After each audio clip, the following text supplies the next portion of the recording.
మంచి సంబంధం. అరవింద్ కూడా బిజినెస్ లో బాగా సంపాదిస్తున్నాడు. పిల్లవాడికి బాగా నచ్చింది. ఎన్నాళ్ళని ఇద్దరం ఒకరి ముఖాలు హోరు చూసుకుంటూ ఉండగలం? భరత్, ఇద్దరూ మాట్లాడుకోవడం లేదా? గొడవ ఇంకా తీరలేదా? లేదత్తయ్య, అలాంటిదే లేదు. నేను వాడితో మాట్లాడతాను. సరేరా. నేను కింద ఉంటాను. వాడు బాగా ఓవర్గా చేస్తున్నాడు రా. మనం ఎన్నిసార్లు మాట్లాడడానికి ట్రై చేశాం. అంత పెద్ద తప్పు నువ్వేం చేసావురా? వాడికి తెలియకుండా ఒక అమ్మాయిని లవ్ చేసావు. దానికి అంతలా చేయాలా? అరవింద్ బిజినెస్ చేస్తున్నాడు. ఇప్పుడు పెళ్లి చేసుకుని సెటిల్ కాబోతున్నాడు. నువ్వింకా ఈ బండవదవుతో బలాదూరు తిరుగుతున్నావు. మీ నాన్న ఆఫీసులో ఉద్యోగం ఇప్పిస్తానంటున్నారుగా, చేస్తే తప్పే ఉంది. నీకు పెళ్లి చేయాలని నాకు కోరిక ఉండదా ఏంటి? అవును, ఇప్పుడు నాకు పెళ్ళి ఒకటే తక్కువ. సరే, నేను ఉద్యోగానికి వెళ్తాను. నాన్నకు చెప్పు. నువ్వు చెప్పేది నిజమేనా? వెళ్తాను, చెప్పు. ఇప్పుడే చెప్పేస్తాను. మా నన్ను తీసుకెళ్ళరా. నేనేమన్నా పార్క్కి వెళ్తున్నాను నాతో తీసుకెళ్ళడానికి.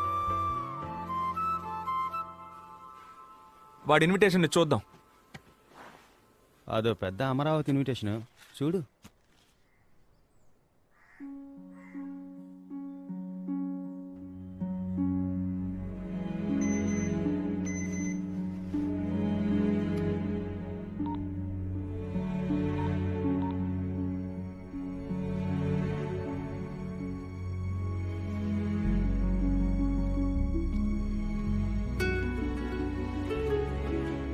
హాయ్. హాయ్.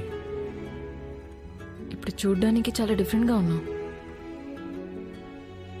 నిజంగా నాకు అరవింద్ నీ కజిన్ అని తెలియదు. మన బ్రేకప్ అయ్యాక లవ్ మ్యారేజ్ మీద ఇంట్రెస్ట్ పోయింది. ఇంట్లో చేసుకోమని అడిగారు, ఓకే అన్నాను. ఇప్పుడే అరవింద్ నీ కజిన్ అని తెలిసింది నాకు. Oh, I had to talk to you after that. ఎందుకంటే మనం అందరూ ఇక ఒకే ఫ్యామిలీ అవ్వబోతున్నాం కదా. మన మధ్య ఇది ఆక్వర్డ్గా ఉండకూడదు కదా. లేదు, అదే ఎలాగో మన మధ్య over. We have to move on.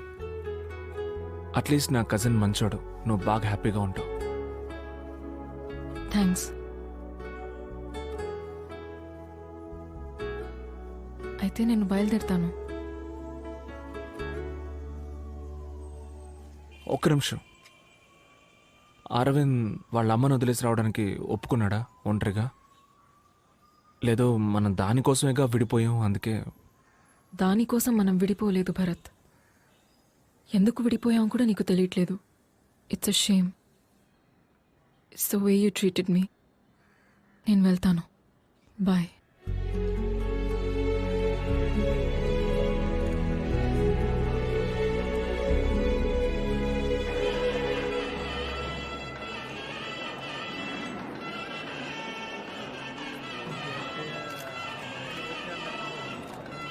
నాకే బాధగా ఉంది మావా. నా మాటని మనం బయలుదేరిపోదాంరా. వెళ్ళిపోదాంరా.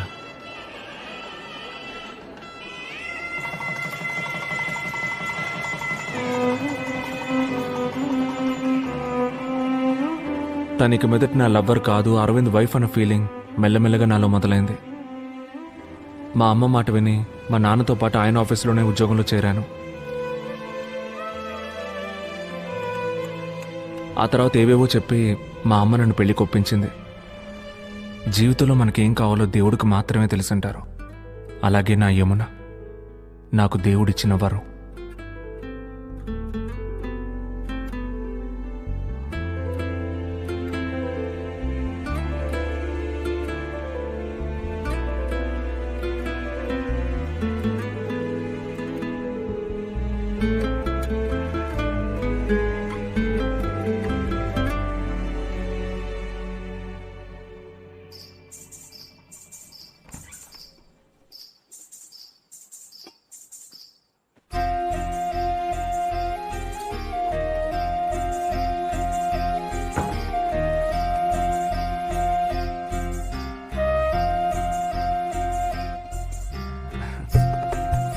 ఇవ్వు.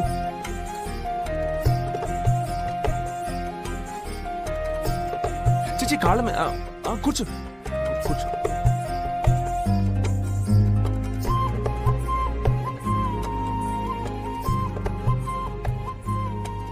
ఏదో తెలియని ప్రశాంతంగా ఉంది కదా.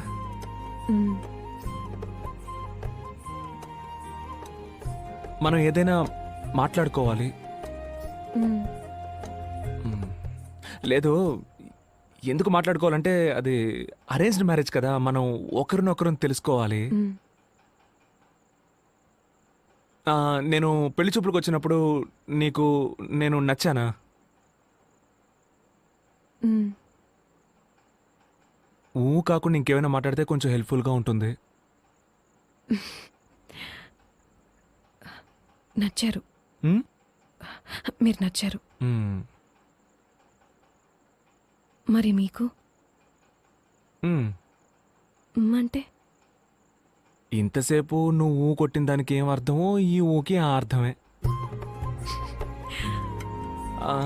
నువ్వేమైనా అడుగు. సరే, నేను అడుగుతాను. నీకు హస్బెండ్ అంటే ఏంటి? ఐ మీన్, నీకు హస్బెండ్ ఎందుకు కావాలనుకుంటున్నావు? నా ఫ్యూచర్ షేర్ చేసుకోవటానికి, నన్ను బాగా చూసుకోవటానికి, సేఫ్గా అనిపించడానికి, ఒక సెక్యూరిటీ. మీకు మ్మ్? వైఫ్ ఎందుకు కావాలి మీకు? నాకు చిన్నప్పుడు ఒక తమ్ముడు ఉండేవాడు. వాడు నేను కలిసి హాల్లో పడుకునేవాళ్ళం. వాడు ఏం చేస్తాడంటే నా మీద చేసి పడుకునేవాడు. నాకు అస్సలు నచ్చదు, నేను తీసేస్తూ ఉండేవాడిని. ఒకరోజు నేను స్కూల్కి వెళ్ళాను. స్కూల్కి వెళ్ళి తిరిగి వచ్చేసరికి నీ తమ్ముడు యాక్సిడెంట్లో చనిపోయాడని చెప్పారు. అదేలా? నేను వెళ్ళేటప్పుడు ఉన్నాడు, తిరిగి వచ్చేసరికి చనిపోయాడని చెప్తే నేను ఎలా డైజెస్ట్ చేసుకోగలను?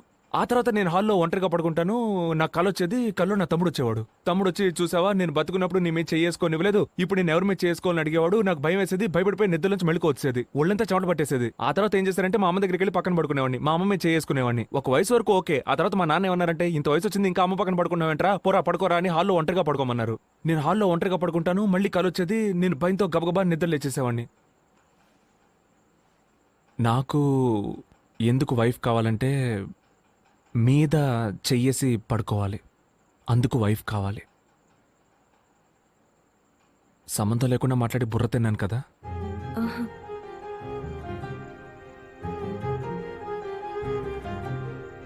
నీకు ఆకలేస్తుందా?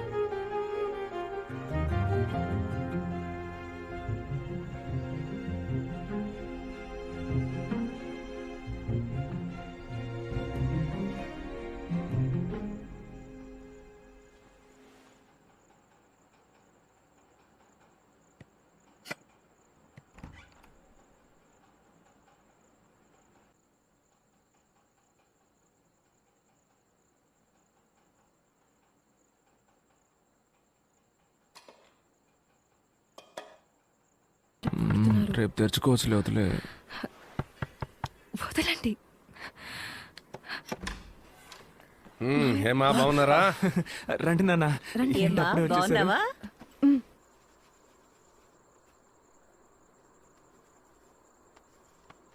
ఏదో ఒకటి మాట్లాడు.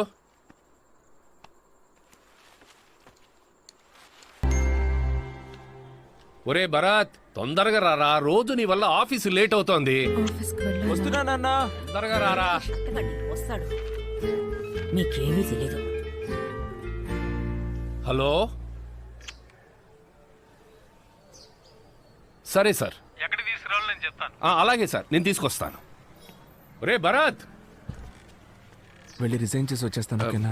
ఒరే, చేద్దుగాని, నాకు ఒక చేద్దుగాని. చిన్న పని ఉంది, నేను ఆఫీస్కి వచ్చేస్తాను, నువ్వు ఆటోలో వెళ్ళిపో. మరి ఇంకెందుకు నేను రారా అని పిలిచావు? అదే ఒక్కరోజు ఆటోలో వెళ్ళరా. అంతా బానే ఉండేది, కానీ ఒకరోజు మా నాన్న ఆఫీస్ నుంచి టెన్షన్గా వచ్చారు. ఏం జరిగిందో తెలియదు. చాలా డిస్టర్బ్డ్గా కనిపించారు. ఇంతకుముందు ఎప్పుడూ మేము ఆయన అలా చూడలేదు. నేను అడిగినా ఆయన నాతో ఏం చెప్పలేదు.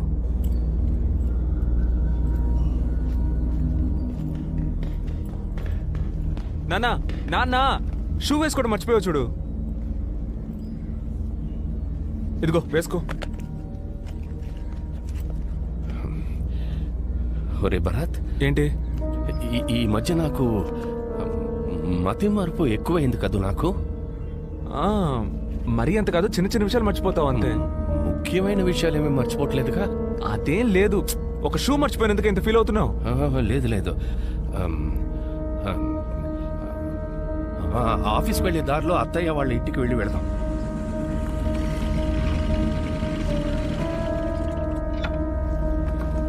ఆ, నువ్వు లోపలికి వెళ్ళరా, నేను ఇక్కడే ఉంటాను.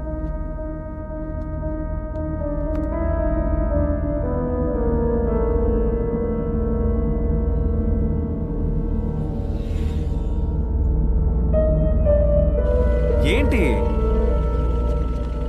పైన ఏదైనా ప్రాబ్లమా? ఆర్గ్యూ చేస్తూ ఉన్నారేంటి? అదేం లేదు భరత్, అది వేరే మ్యాటర్. నువ్వు పోనీ. సరే ఓకే. సార్ సార్ మిమ్మల్ని లోపలికి పిలుస్తున్నారు.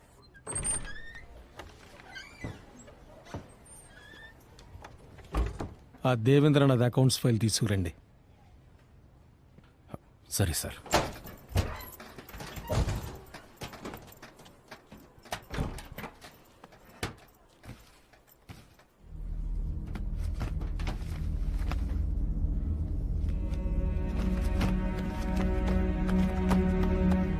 ఏంటన్నా ఏమైంది? ఏం వెతుకుతున్నారు?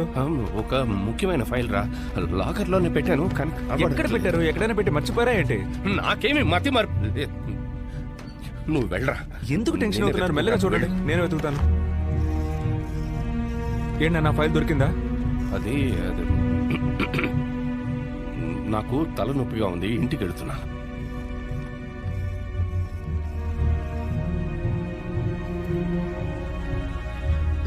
రండి. అబ్బాయేడి? వాడికి నేనా బాధ్యుణ్ణి? ఇంకా ఎంతకాలం అని? వాడేమైనా చిన్నపిల్లాడా? వాడికి పెళ్లి కూడా అయింది. బాధ్యత తెలిసిన వాడే. వస్తాడులే.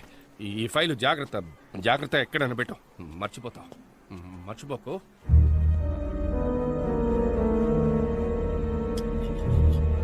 అత్తయ్య, ఆ, ఆయన ఇంకా రాలేదు. ఫోన్ స్విచ్ ఆఫ్ లో ఉంది. ఆఫీస్ నంబర్ రాసి పెట్టాను, వెళ్ళి ఫోన్ చేయి. వెళ్ళు. హలో, చెప్పండి. భరత్ సార్ ఉన్నారా? బయలుదేరారు మేడం. ఓ, బయలుదేరేసారా? సరే, థ్యాంక్ యూ. ఒక్కరోజు లేట్ అయినందుకు ఈ పిల్ల ఎంత గాబరా పడుతుందో చూడండి. భోంచేస్తారా? ఈయనకేమైంది?